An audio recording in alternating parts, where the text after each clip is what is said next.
Bahagi ng araw-araw na routine ni kapatid na Wilfredo Dumali Jr. ang mag-ikot sa malawak na farm na ito ng universidad na kanyang pinaglilingkuran. Ang malaking bahagi ng kanyang buhay ay umiinog sa lupa at sa agrikultura. Dito ay nagpunla siya ng mga pangarap. Dinilig niya ng mga pagpupunyagi at pagtitiwala sa Diyos. Hanggang sa anihin niya ang tagumpay at mga karangalan sa larangang kinabibilangan. Kinagisnan ni kapatid na Wilfredo ang paghihikahos. Ang tatay po ay nakagisnan kong mekaniko. Ang nanay ko naman ay mananahi. 6 po kami magkakapatid. Ako po ang panganay. Nakagisnan namin magkakapatid ang matindi talagang kahirapan.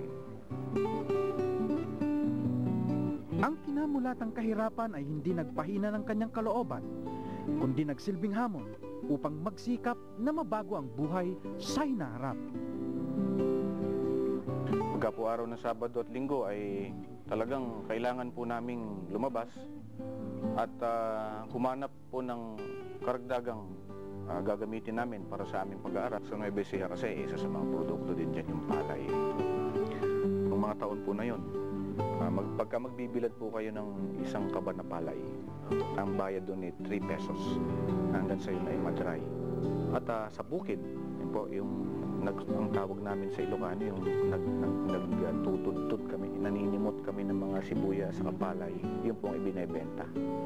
So doon po nagkakaroon ng agdong yung aming ikinabubuhay. Napakahirap po. Halos hindi ka na makapundar ng mga pangangailangan mo sa katawan.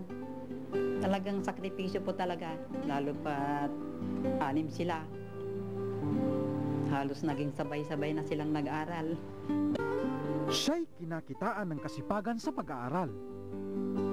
Nung ako po ay nasa 4th year high school na, gusto ko po nun talagang mag-aral sa Maynila.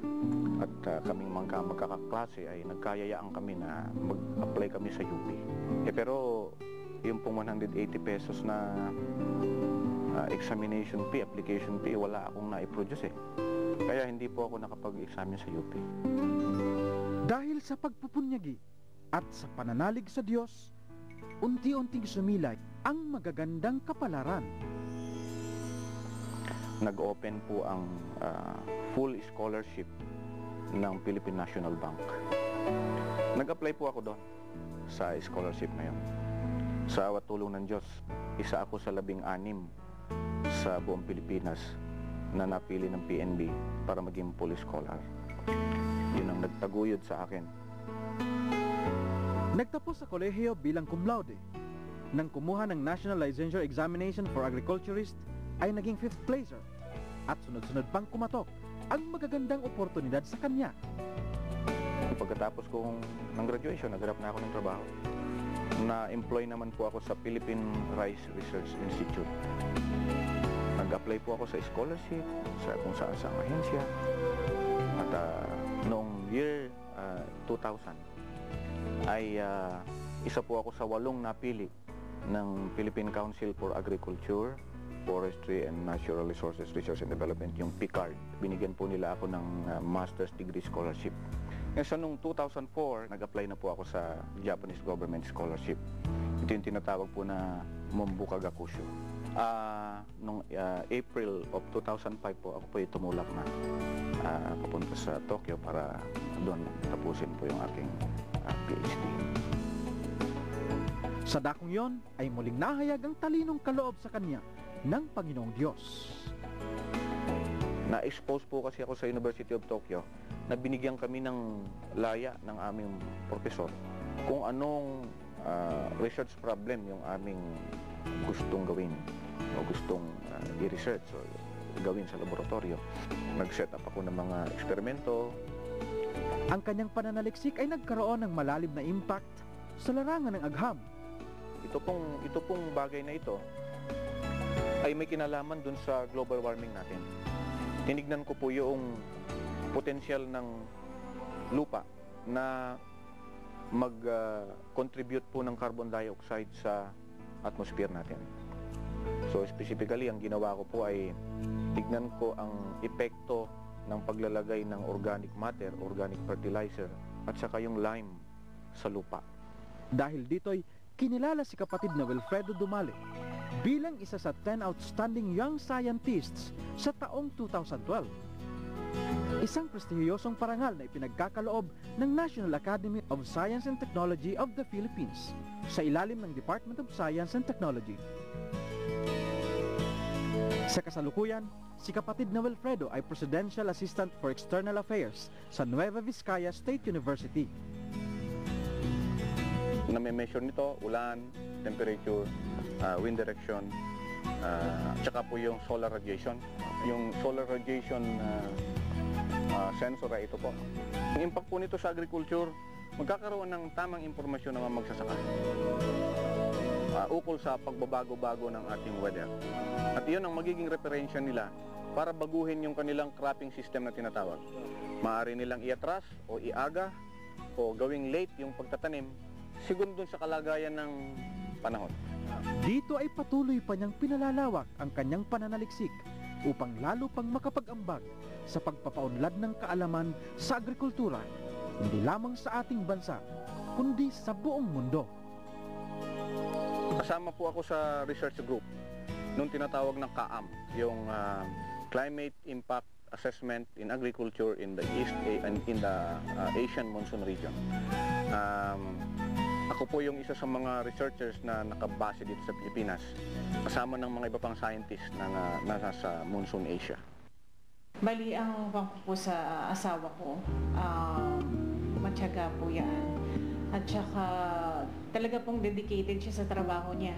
Bali, nagpapasalamat po ako sa ama sa patuloy niya pong pagkalinga po sa aming pamilya. Bagaman mahirap po sa ngayon ang buhay ng tao, ramdam na ramdam po namin kung gaano po kami kamahal ng ama. Hindi ko po iniisip na makakaabot sa ganitong kalagayan. Nung ako po ay bata pa.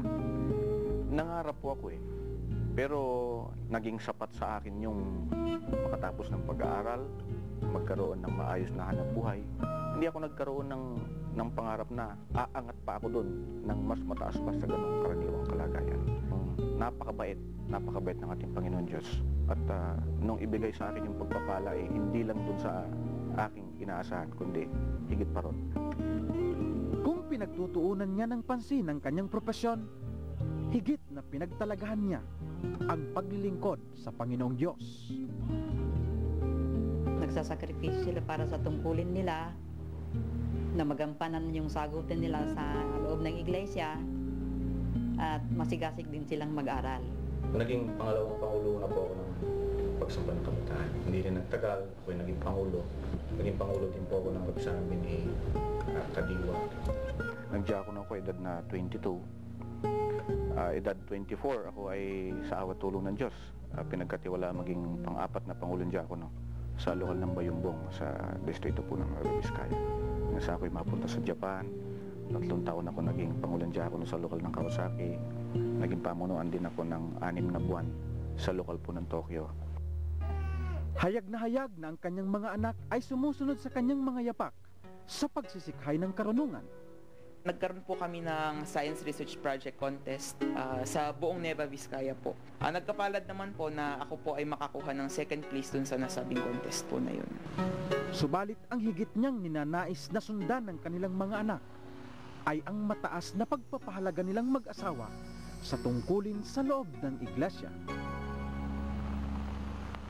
Ang totoo po niyan, yung aking panganay na anak ay siyang pangulo ng binhi sa distrito ng Nueva Vizcaya.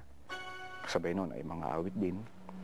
Yung aking pangalawang anak ay mga awit din sa pagsamba ng sa botisado na po siya. Mga awit din siya sa pagsambang katandaan. Yung pangatlong babae ay mga awit po sa PNK. Yung bunso po ay wala pa sapagkat siya ay 4 na taon pa lang ang gulang niya ngayon. Minsan ay may isang batang nangarap na mabago ang kinagis ng mahirap na kalagayan sa buhay. Sa pamamagitan ng masidhing determinasyon at ng matibay na pagtitiwala sa Diyos, siya'y nagkamit ng tagumpay na higit pa sa kanyang inasam. Kagaya nga po ng aking sinasabi sa aking mga anak, yung aking accomplishment na ito ay higit doon sa aking kakayahan bilang tao. Merong kapangyarihang gumawa nito sa akin at sinasampalatayanan ko na ito'y galing sa Diyos. Meron siyang gustong patunayan, hindi lang sa akin at sa aking sambahayan, kundi higit sa lahat sa mga kapatid sa iglesia na makaalam ng ganitong kasaysayan, na mayroong dakilang kapangyarihan na nakasubaybay sa atin at hanggang magkaloob ng mga pagpapala at mga pagtatagumpay ng higit pa doon sa inaasahan natin.